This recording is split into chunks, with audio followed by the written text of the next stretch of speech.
আম্মু আর কত দূর? এই তো চলে আসছি, আর একটু সামনে চলো। ও, আমার স্কুল মেলা দিন ছুটি, আমি কিন্তু নানি বাড়ি মেলা দিন থাকবো। আচ্ছা ঠিক আছে মা, সমস্যা নাই। আমরা তো তোমার নানি বাড়ি এবার ঈদ করতে আসছি না, ঈদ করে তারপরে যাব। হ্যাঁ চলো। আচ্ছা চলো। শোনো মা, নানু বাসায় ওই যে মামি আছে না, মামি কিন্তু একটু দুষ্টুমি পছন্দ করে না। তুমি কিন্তু ওখানে যে একটু দুষ্টুমি করবা না, হ্যাঁ? ঠিক আছে, একটা লক্ষ্মী বাচ্চা হয়ে থাকবা। চলো। আম্মু চলো। এই তো মা চলে আসছি। ভাবি কোথায় আছো? একটু বাইরে আসো। কে? আমি ভাবি। ও অর্পিতা, তুমি ভালো আছো তোমরা? হ্যাঁ ভাবি, আমি তো ভালো আছি, তোমরা ভালো আছো তো? আর ভাইয়াকে দেখছি না, ভাইয়া কোথায়? ও কি আর বাড়ি থাকে? গেছে কোন জায়গায় কোন কাজে। ও আচ্ছা, তা ভাইয়া কখন আসবে?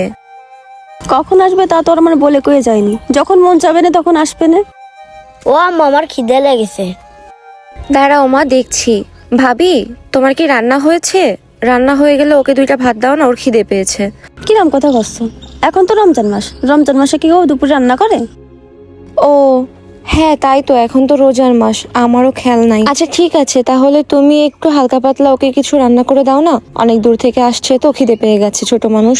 আচ্ছা ঠিক আছে, তাই এসে বসো, দেখতেছি। চলো মা, ভিতরে যাই। একটু দুষ্টুমি করবা না কিন্তু, আচ্ছা আম্মু। চুপটি করে বসে থাকবা।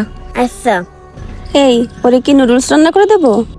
মা তুমি কি নুডলস খাবা? হ্যাঁ খাবো। ঠিক আছে ভাবি, তাহলে নুডলস রান্না করে দাও। ঠিক আছে, একটুখানি বসো, আমি রান্না করে নিয়ে আসতেছি। সামনে ভাইয়া না ওইটা?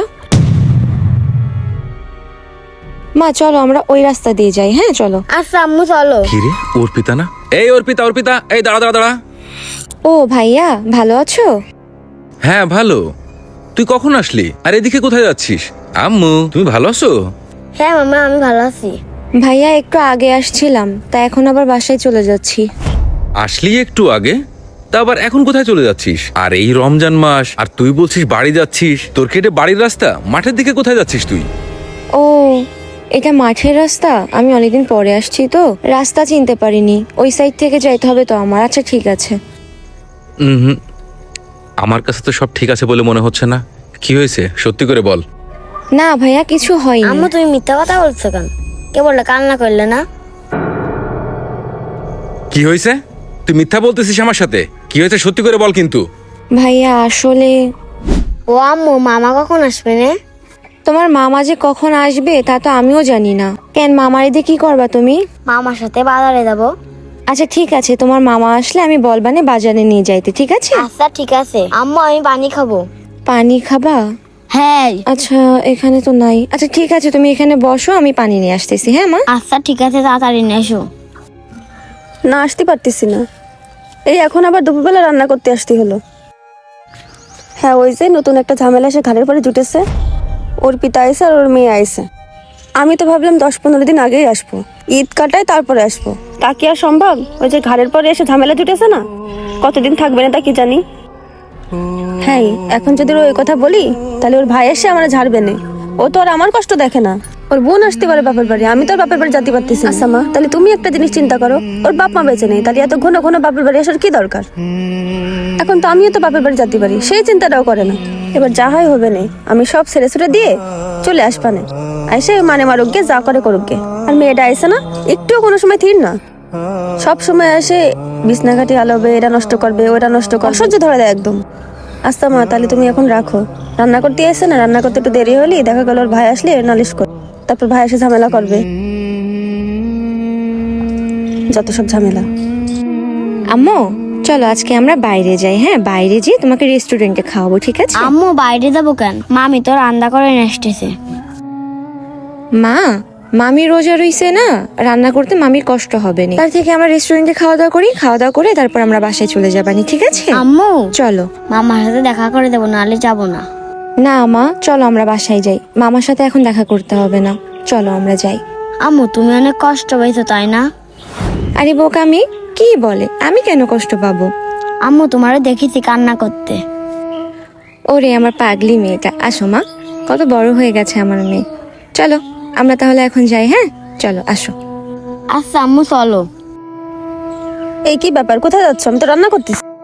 না ভাবি থাক, তোমার আর কষ্ট করে রান্না করতে হবে না। ওর বাবা ফোন দিয়েছিল তো কোথায় জানি যাবে, আমাদেরকে বাসায় যাইতে বলছে। ও আচ্ছা, তাহলে যাও, কাজ টাজ থাকতে পারে। তাহলে তোমরা আবার আসে না, হ্যাঁ? আচ্ছা ভাবি ঠিক আছে, তাহলে আমি যাই। আমার ব্যাগ, ও ভাবি ওখান থেকে ব্যাগটা একটু দাও তো। আচ্ছা ঠিক আছে ভাবি, তাহলে তুমি ভাইয়াকে নিয়ে আমার বাসায় যেও। হ্যাঁ আমি গেলাম, চলো মা। সবকিছুই তো শুনলে, আসলে ভাবিরও একটু কষ্ট হয়ে যাচ্ছে তো। রমজান মাস, ভাবিও হচ্ছে বাপের বাড়ি যাবে, এই জন্য ভাবলাম আমিই চলে যাই, সমস্যা নাই। আরেকটা কথা কি ভাইয়া, বাবা মা বেঁচে না থাকলে হয়তো বাপের বাড়ি আসতে হয় না, এটা আমি ভুলে গেছিলাম। যাই হোক সমস্যা নাই, তুমি আর ভাবি আমার বাসায় যেও। কি, ওর এত বড় সাহস? ও তোরে নিয়ে এই কথা বলিছে? তুই চল আমার সাথে, চল এখনই বাসায় চল। না ভাইয়া থাক, বাদ দাও। এখন আমার নিয়ে যাবা, ভাবিকে হয়তো বকাঝকা করবা, তোমাদের ভিতরে ঝামেলা হবে। আমি এইগুলা চাই না, কারণ এইগুলা হলে ভাবি হয়তো আমার উপর রাগ পুষে রাখবে। তার থেকে এখন যেভাবে ভালোবাসে আমাকে অতটুকু ভালোবাসলেই হবে। আমার জন্য কোনো অশান্তি করার দরকার নেই। আমি আবার কোনো একদিন আসবো, সমস্যা নেই, আজকে যাই। তুমি আর ভাবি কিন্তু আমার বাসায় যেও, হ্যাঁ? আমি অনেক খুশি হব তোমরা গেলে। থাকো তাহলে, আর একদিন আসবো আমরা। চলো মা আমরা যাই।